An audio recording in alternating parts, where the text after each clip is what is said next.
DJ Love Sujit।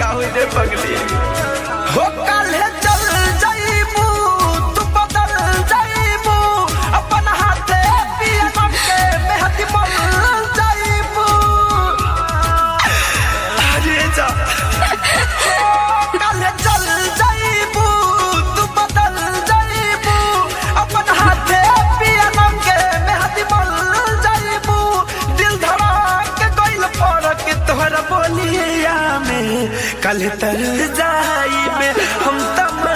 जाई सोना ले ले कोई हला से हमर डोलिया में मत बोलना जाई में हम तम जाई सोना ले ले कोई हला हमर डोलिया में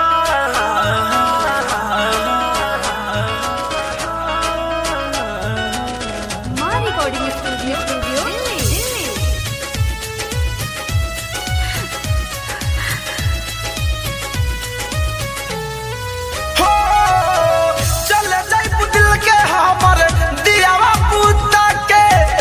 पियावा के बगल में सुता के अरे जा घूंघटा तन ले रहियो डाल के सरिया ऊपर से ओढ़ाई दी हऊ जाने चदरिया छुपा ली हो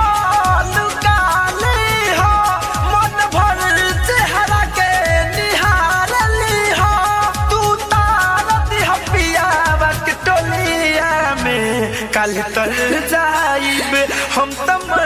जाइब जान ले ले कोई हलास हमारा डोलिया में कल तर जाइब हम तम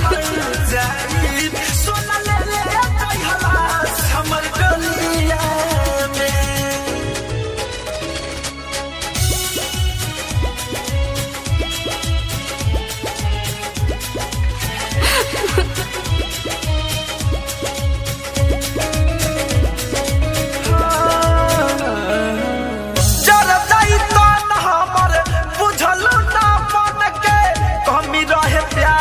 का धनंजय धर कन के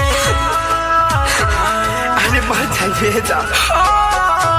पीछा ही उतरी हो लेके जइहना मकान में जाके तू जरा दी हो ससुरा के शमशान में होके